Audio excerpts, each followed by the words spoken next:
Hi, this is Scott Garibay, and today I'm going to be talking about Dungeons & Dragons 5th edition and the need and the opportunity for lightning-fast storytelling. So my brain has really been clicking on this issue lately. It was all prompted last week by a single conversation I had with a Nerdarchy.com fan. Nerdarchy is a community of people who are centered around Dungeons & Dragons on YouTube. They also have a great website. And I was talking with a very good DM, Dungeon Master, and a player, right? And this guy lamented that he couldn't play because there weren't a lot of good Dungeon Masters. This is true. There really aren't a lot of good Dungeon Masters. They're pretty few and far between. And my buddy said, "Hey, here's the issue. I think it is." And I've been thinking on this, and I really can't stop thinking about it. It's really got my brain clicking, and I just kind of want to share my thoughts on it, right?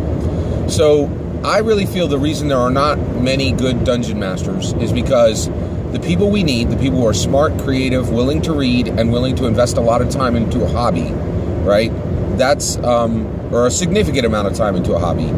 They're playing video games, right? So right now we have about 2 million active Dungeons & Dragons players. I really think we need to active Dungeon Masters and players.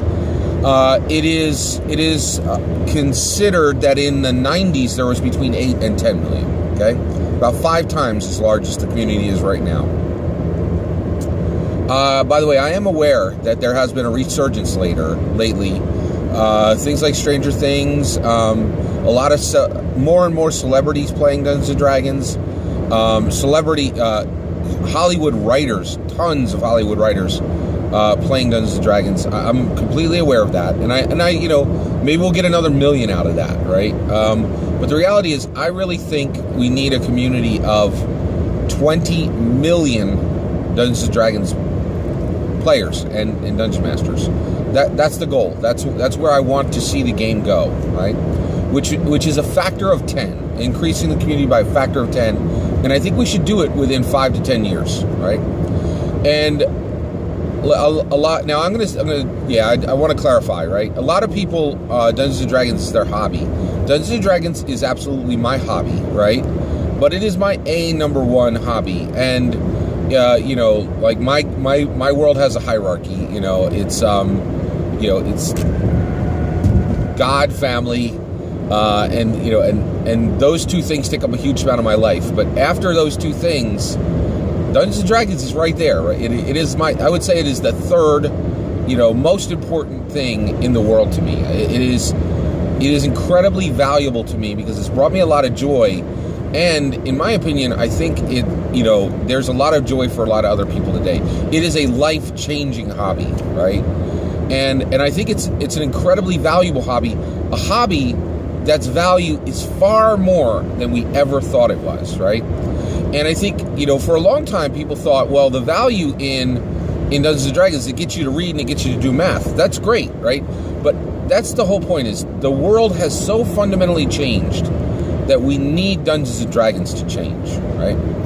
And the real value of Dungeons & Dragons right now is face-to-face time with real people escaping screens, right? So right now, we are very blessed. We're blessed in America to have incredible media, right? And so we spend a huge amount of time on screens, right? And that's a good thing. It's allowed us to learn quickly. It's allowed us to have more enjoyment in life. It's allowed us to it has been a beneficial thing overall, right?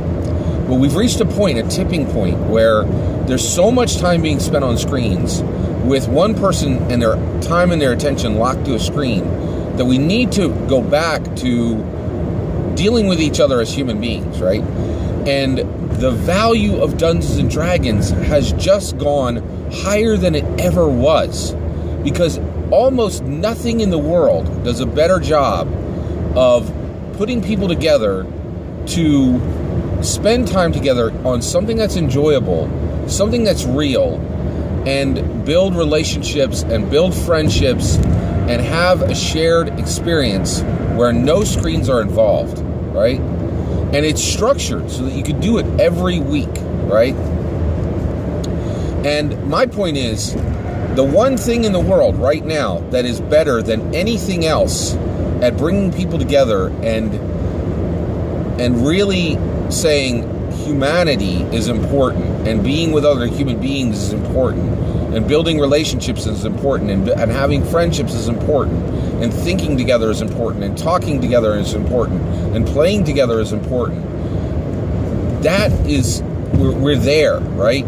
So we've always understood that Dungeons & Dragons was valuable, but it's more valuable than ever. It's more needed, right? What Gary Gygax envisioned in 1974, where he said, you know, we as people are going to gather around a table and tell a story together, that is more valuable in 2017 than anybody ever guessed, right? Now, there are two obstacles to Dungeons & Dragons having 20 million fans rather than 2 million fans, right? And those two things are, one, the game takes way, way too long. And then two, the game massively rewards system mastery and brutally punishes casual play, right? And this has to end, right? So we have to get, and one of the things I was thinking for a long time is, well, we just need to write a game that fixes these things and people will play that game. But one of the things is, we are at a juncture in tabletop role-playing game history that is really unique. Dungeons & Dragons 4th edition came within a hair's breadth of destroying the entire hobby. People hated it, right? By the way, I was a fan of 4th edition. I liked it, but it split the community. That could not be argued, right?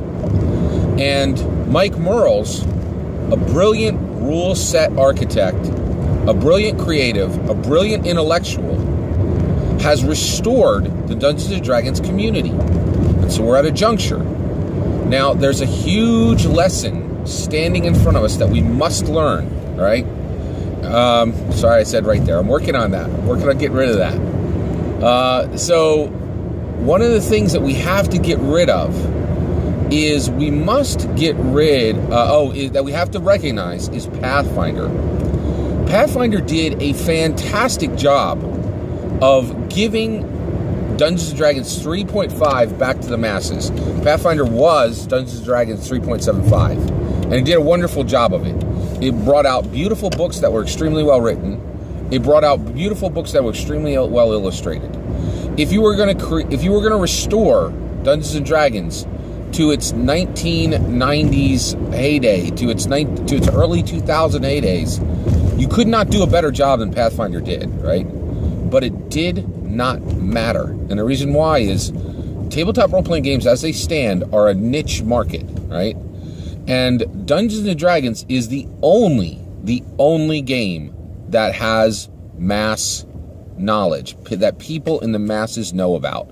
No other tabletop role-playing game has ever been able to punch through and get the type of attention that is needed to be recognized by the mass media and to be recognized by many people. So if you spin around and throw a rock in America, you're going to hit somebody who understands what Dungeons & Dragons is, right? If you name any other role-playing game, you're going to have to throw a lot of rocks before you find someone, right? So that's just it, is you can't write a new game that fixes the problem of Dungeons & Dragons, because Dungeons & Dragons is the standard bearer. It is on the field of battle with a very tall, waving banner that everyone sees. And what happens with Dungeons & Dragons is it steers the entire tabletop role-playing game community, right? So I think you have to fix Dungeons & Dragons in two ways. Time sensitive, chronologically. So one, I think Dungeons & Dragons 5th edition needs to be fixed. And what needs to be fixed is it has to tell lightning fast stories, right? Now, what causes Dungeons & Dragons to tell slow stories? One thing. It is Dungeons & Dragons has a 6-second combat round. 6 seconds. Right now, as the game is structured, as the trinity of books, as the monster manual, the dungeon master, the player's handbook is written, those 6 seconds of combat take between 3 and 30 minutes. 3 and 30 minutes are spent to tell the story of 6 seconds of combat. This is a myopic focus on combat, and the entire game is written for it and is structured around it, right? And that has to change, right? And once that changes, the game the way we change it should be created in a way where system mastery is not rewarded, right? We cannot reward system mastery, right? And where casuals are embraced into the fold immediately and exuberantly, right? And I wouldn't feel strongly about this, but my love for the game is deep. It is absolutely deep. As far as hobbies, there's never been anything in my life that has impacted me the way Dungeons and Dragons impacts me, and how many beneficial things it's done. It's given me friends. It's given me knowledge. It's given me better reading. It's given me a better vocabulary, and it's helped me to tell stories and to show and to deliver a narrative, right? And more than that, to deal with people, right? To be able to sit across the table from people of all different types and to build something together quickly, right? Or that's always been the goal. So we really need to get there. We need to, and the other issue is, the other thing I thought was, well, Dungeons and Dragons tells stories slowly. We can do this with another game.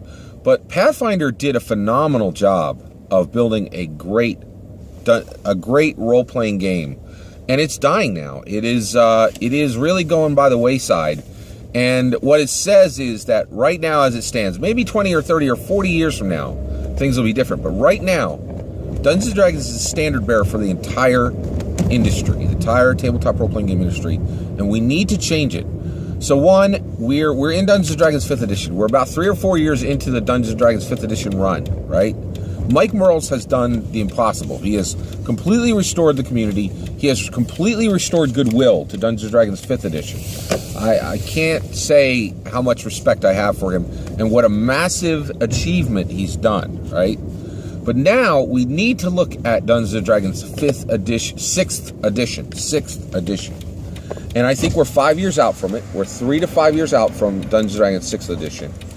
And we need to deliver a very specific set of rules that allow us to tell lightning fast stories. Now, here's another reason why we need to be able to tell these lightning fast stories. The reason why we need to tell these lightning fast stories is the most powerful way in the world to get 20 million Dungeons & Dragons players is that what we need to do is we need to get all these stories out on the internet through YouTube, through video sharing sites, right? Whatever it is, Facebook, Vimeo, however you want to share video, right? So, sorry, I'm really working on that right thing. Thank you to the one viewer who out there who said, "Hey, you got to lose that from your vocabulary." Appreciate it. All right, I'm working.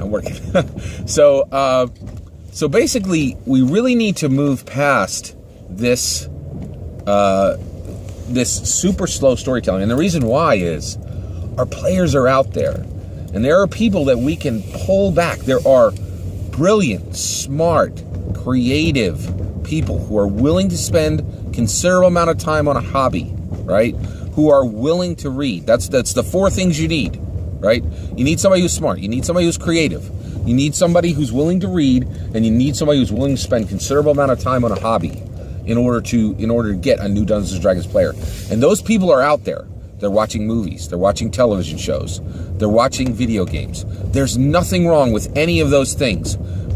Those are all good and worthy things. But what we have is 100 times better, right?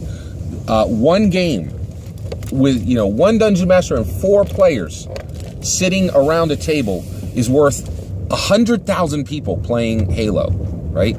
It's worth 300,000 people watching Finding Dory, right? Because it's real and it's personal, and people are coming together. They're doing something together, and they're embracing their humanity, right? And that's just it, because it is interactive, it is shared, it is human, and it is the best hobby out there. So we need to help people escape screens and bring them to the fold, right? And what will do that is telling lightning fast stories with Dungeons and Dragons. And when we have a new rule set that allows us that, like when you go into a combat scene and it has a beginning and it has 3 phases, a beginning, a middle, and an end. And it doesn't matter if there's 3 characters in that fight or 12 characters in that fight. And each round takes 1 to 3 minutes, right? So that, and then you continue to tell that story. And by the end of a 2-hour game session, you've told weeks or months of a story of a character's life. That's when we're going to transform the community. That's when we're going to get 20 million Dungeons and Dragons players. And that's when this game will become what it should be, which is really the greatest releaser of people from screens that is available today. Nothing is more engaging, and nothing has a better chance at giving people something better to do than spend another 5 minutes on a screen. And so that's my take on it. All right, thanks. Take care.